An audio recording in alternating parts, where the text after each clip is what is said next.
Hello everybody, welcome to Kimbweta session. This is Richard and today we're going to learn about system software. Okay, in the previous session we talked about that there are two types of software, computer software, that are system software and application software. So now we're going to learn about system software. So basically in this lecture or in this tutorial we'll learn about what are the major components of system software, and also we'll learn about what are the uses or what are the function of something called operating system, and also we'll see why computers need operating system, and also we'll see what happens when computer is turned on. Then we'll see the major types of user interface used in different computers, and also we learn about the strengths and weaknesses of most popular operating systems.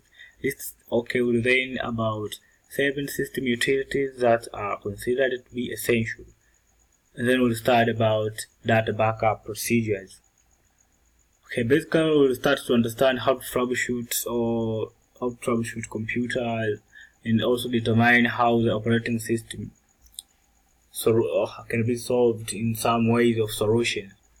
So, as normal as usual, I'll explain each and everything using Swahili. So, let's get started. Kitu cha kwanza nilishaelezea kwamba kuhusiana na software. What is the system software? Kwamba system software is a program that helps computer to function properly. You see, so kwamba ni zile program ambazo zinaisaidia computer kufanya kazi yake kiufasaha zaidi, ndio hivyo. Kwa sasa kitu cha msingi hapa tunataka tuanze kuzungumzia ni kwamba hii system software imegawanyika katika sehemu kuu mbili, ambazo tunazungumzia ni operating system au tunaita OS, na pia tunazungumzia kitu kinachoitwa system utility program. Sasa hizi operating system na system utility program ni vitu vya msingi sana katika hii system software ya computer, lakini kitu kinachoplay part kubwa sana ni kitu kinachoitwa operating system au tunasema OS. Operating system au OS ni nini? Hii ni program au tuseme ni software ambayo inatumika kumwezesha user kuinteract properly na computer hardware. Inakusaidia wewe unapotaka kuinteract na computer, jinsi gani labda unataka uprint kitu au unataka utumie computer, zile interface za computer zinavyoonekana.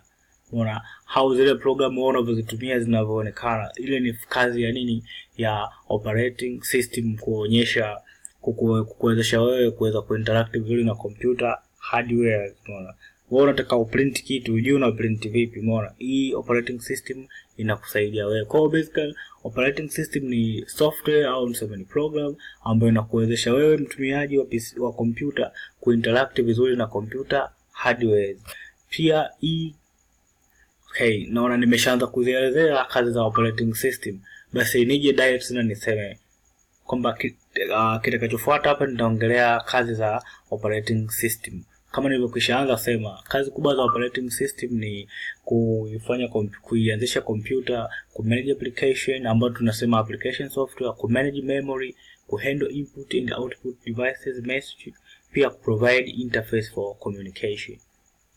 Kwa sasa nitasemaje kwamba computer inavyoanza kuwaka, operating system ndio ina play part kubwa ili computer ianze kuwaka. Kuna kitu kinaitwa booting, kwamba tunaiload, maana hii inakuwa iko kwenye hard disk hii operating system. Hiyo window tunapokuwa tuna install window pale, tunakuwa tunaingiza kwenye hard disk.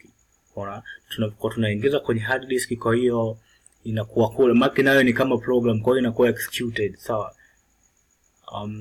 Inakuwa executed. Sasa tunapokuwa tunaitaka tuitumie, lazima tuilete kwenye RAM, sawa. Kwa sasa kuna kitendo kinaitwa booting. Hiyo booting tunapoita booting, tunaiload operating system kuja kwenye RAM ili iweze kufanywa execution. Kwa sasa tunachokifanya kuna stage 6 zinazofanya computer iweze kuwaka, umeona.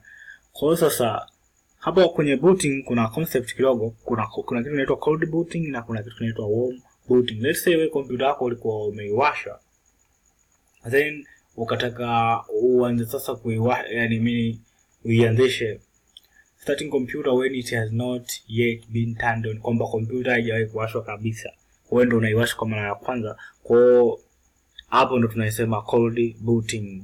Pia tunasema warm booting, restart kompyuta ambayo ilikuwa imeshawashwa. That is the warm booting, kwamba kompyuta ilikuwa imeshawashwa then wewe unaiboot, kwamba unaanza kuiload the OS into the RAM. Sorry.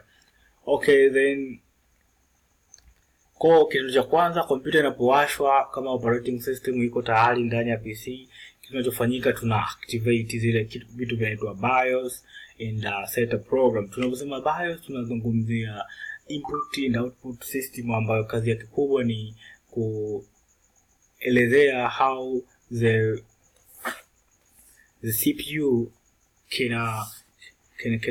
can interact with. So kwamba hizo BIOS zinasaidia OS iweze ku manage the flow of data between hard disk maybe or printers and so on. So hizo BIOS zinakuwa encoded kwenye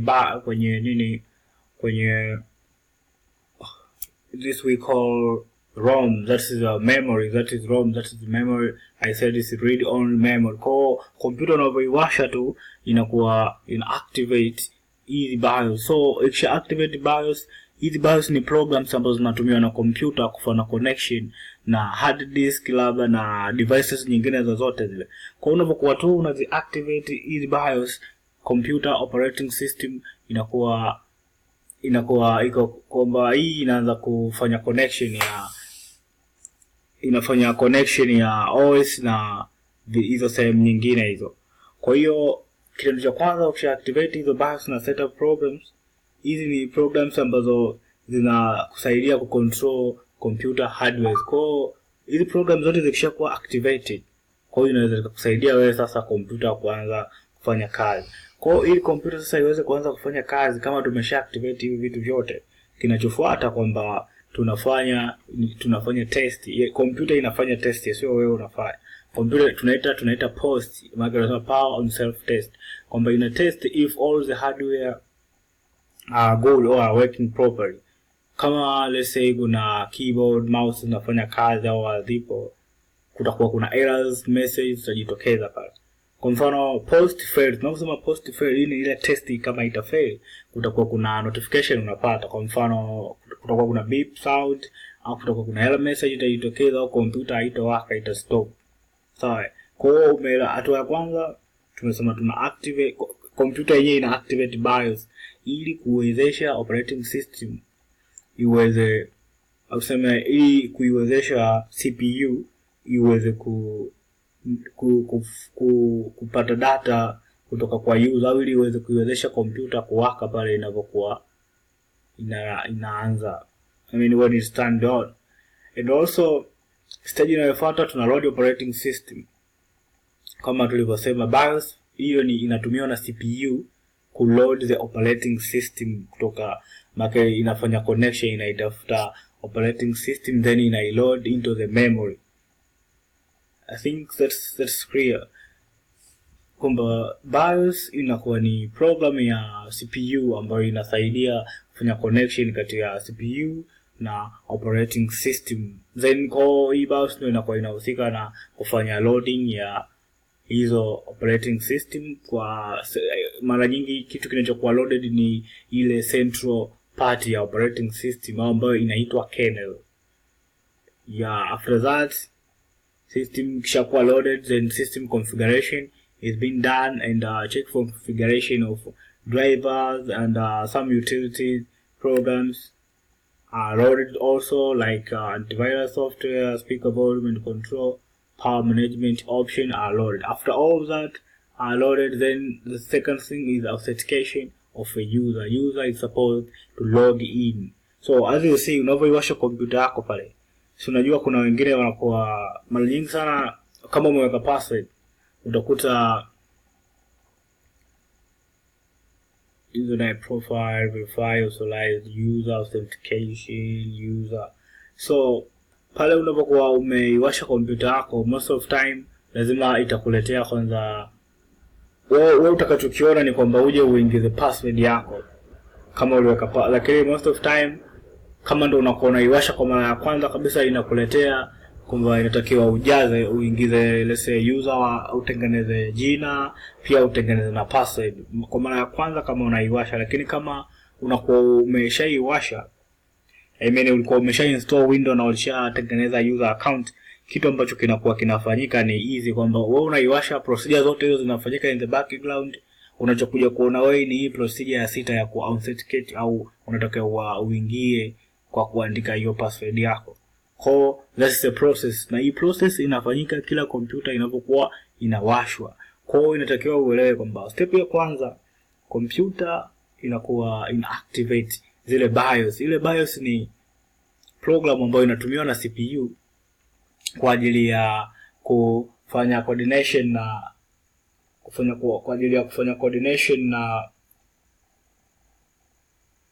ya kufanya coordination between the operating system na attached devices ambazo zipo, kwa mfano hizo hard disk na nini. Kwa hiyo BIOS ndio inakuwa activated, na hizo setup program zinakuwa kwa ajili ya kufanya coordination na external devices. Pia tukishafanya coordination, tukisha activate hizo, tunachotakiwa tufanye post au tufanye testing, kwamba tuna test je devices zote ziko safi. Kwa kama kuna devices moja au kadhaa zinakuwa zina shida, utasikia sauti ya beep. Pia system itakupa notification au computer haitowaka. Baada ya hapo tuna load the operating system. Kama tulivyokwisha sema, tuna load operating system, then operating system inabidi loaded kutokana na sababu hii BIOS na kwa ishaenda kule kwenye hard disk ina data flow. Kwa hiyo hii ndio inaenda kusaidia sisi kuload ile operating system. Then baada ya hapo tukitafanya configuration ya system, operating system itakuwa iko loaded, imeshaingia, kwa hiyo inafanywa setting. Kwa hiyo na drivers zinakuwa ziko loaded. Maana hapa tunazungumzia utility program, nazo ndo zinatufuatia hapo kwa kufanywa loading. Then after that user atakuwa authenticated, au atatakiwa afanye authentication kwa kuandika either password zake, au kama inakuwa ni username na password ataandika. Then baada ya hapo computer itawaka kawaida. Maana sasa kazi kubwa ya OS kazi kubwa sasa ya kuwasha computer kama OS inakuwa imeishia hapo. So I think for this tutorial we have just learned about how an operating system can start the computer. So thank you very much. We'll talk this in the coming session on the other functionings of operating system.